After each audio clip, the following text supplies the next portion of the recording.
Keskmõõde algas 4. jooks.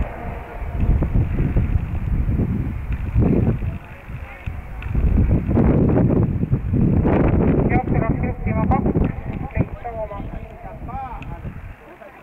Tema tuurde võtsid 1 Rio. Teises rattassi Pokemon. Jooksu ühised keskkond 2 Leitsooma. Tema kõrval teises rattassi Pokemon. Pokemoni tuules Desperado ka.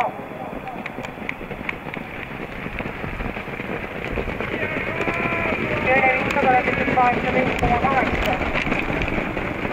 Liider endiselt 2 Leitsooma tema kõrval. 3 Pokemon.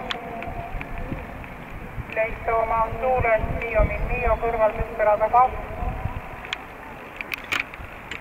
Kolmandana ringis 9 American Invader. Kõrval 8 Haadro. Kogused tagasirgi alguses 700 meetrit finišini. Leitsooma, siis Pokemon, Mio, Desperado ka, American Invader. 1000 meetrit läbitud 19,7.